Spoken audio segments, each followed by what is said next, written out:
In the winter of 1861, the U.S. Navy commissioned the USS Monitor, a strange ironclad vessel that looked more like a floating raft than a ship of war, and to the seasoned admirals of the day, it seemed almost laughable, flat, undergunned, and experimental.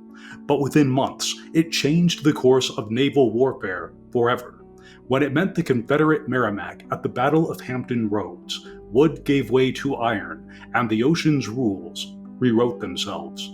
The lesson was plain to see, though few truly saw it at the time. The battlefield moves before the generals do, and the nation that fails to meet that shift with equal force finds itself reacting instead of shaping, surviving instead of securing. And today, the ocean has moved upward. We live in an era when satellites map the Earth in real time, where GPS guides everything from troops to trucks, and where missile defense begins not in the sky, but in the silence of orbit. The frontier has changed, and with it, the demands of our defense. This video will explore why the United States needs a dedicated Space Force, not a department in name only, but a real strategic branch with real responsibilities. In the next few minutes, we'll look at the threats, the technologies, and the opportunities orbiting right above our heads.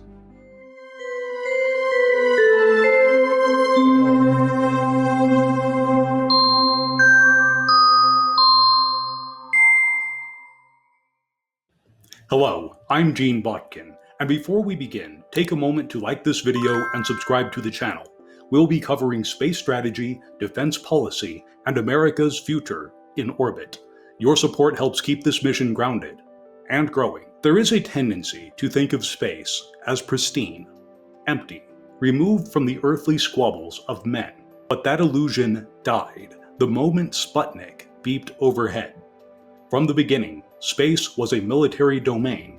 The first satellites were not broadcasting television. They were taking reconnaissance photos of foreign missile silos, and the early space race was not a race for science, it was a race for military supremacy. Whoever held the high ground held the power, and orbit, as it turns out, is the highest ground of all. Today, nearly every modern military system depends on space. Communications, surveillance, weather tracking, missile guidance, all of it routes through satellites. Remove those satellites, and the world's leading army goes blind, deaf, and paralyzed. But the real issue isn't that space is critical, it's that it's vulnerable. China has already tested anti-satellite missiles. Russia has too. There are cyber weapons that can hijack or disable orbital assets without a single shot fired. And private space traffic is adding clutter and confusion to an already fragile theater. The battlefield is there, but without a dedicated force to secure it, we're pretending that the next war will politely stay on Earth. But the US Space Force is not about lasers or moon marines. It's about focus, command structure, doctrine, and coordination. It is about ensuring that when space becomes contested, and it will, we are not scrambling to invent a strategy mid-crisis. Now, America does not need a space-themed mascot. It needs a plan, and the Space Force, although still young, is the early blueprint of a coherent spacefaring doctrine, one that treats orbit as a critical domain and not as a sci-fi backdrop. First, it centralizes command. Before the Space Force, responsibilities for space were scattered across the Air Force, Navy, Army, and intelligence agencies, each with its own priorities and timelines. Satellites fell through bureaucratic cracks, launches were delayed, and projects duplicated. In a realm where seconds matter and one collision can set off 1,000 fragments, this diffusion of responsibility was a liability, and the Space Force exists to end that confusion. Second, it sets standards. Think of the early days of naval warfare again. Merchant vessels, pirates, and warships all used the same sea, but without shared rules, and chaos reigned. Today, low Earth orbit is heading in that direction. Thousands of satellites are being launched by dozens of nations and private companies. Someone needs to set operating norms, track orbital debris, and prevent the Kessler syndrome, a chain reaction of collisions that could lock us out of space entirely.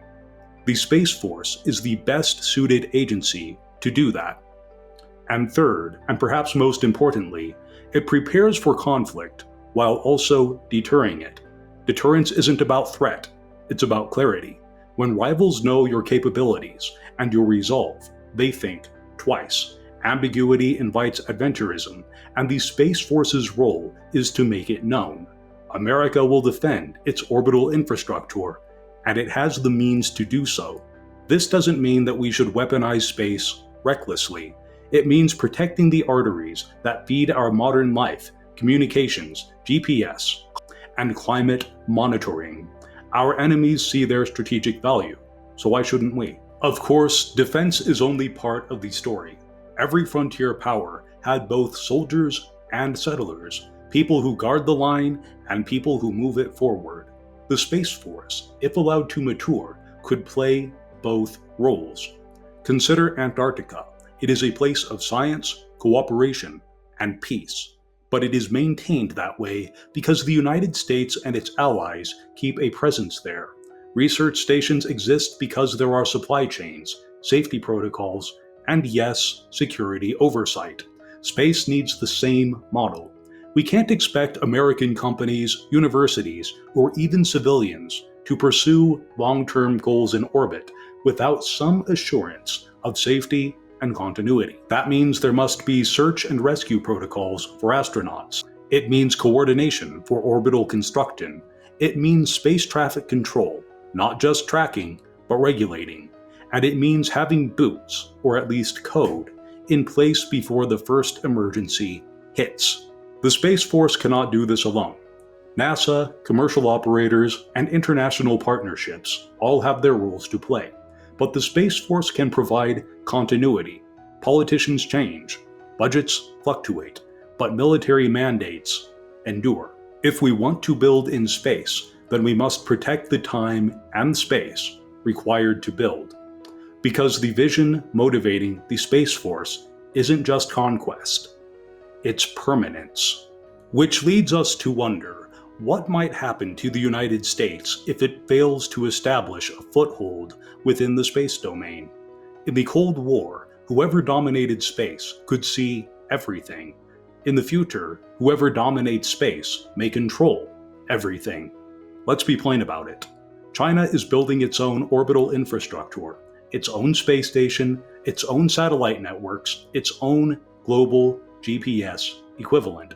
And Russia still operates powerful ground-based lasers designed to blind satellites. And American companies like SpaceX may soon rival national governments in their orbital footprint. The map is being drawn without consensus and without oversight.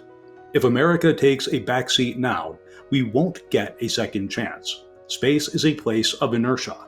Once a country or company controls a critical satellite corridor, or establishes dominance over a communication band, it is hard to displace them. Treaties come and go, but orbits persist. And unlike the oceans, space has no natural patrol zones. Everything is global. A Chinese satellite can pass over Washington, D.C. as easily as it can pass over Taipei. And that's not a threat. Yet. But it's not something that we should ignore. This is not about paranoia. It is about prudence. The same prudence that built our highways, mapped our skies, and maintained air superiority when others faltered. The Space Force is an expression of that same instinct. Prepare early, or regret late. Now, let us consider how space fits into the larger American story. In 1803, President Jefferson bought a wilderness from Napoleon. Many thought it was a waste, empty land, unknown risks, too vast to tame. But it was ours, and with time, roads were built, railways laid, and cities rose from prairie. Space is our generation's Louisiana Purchase.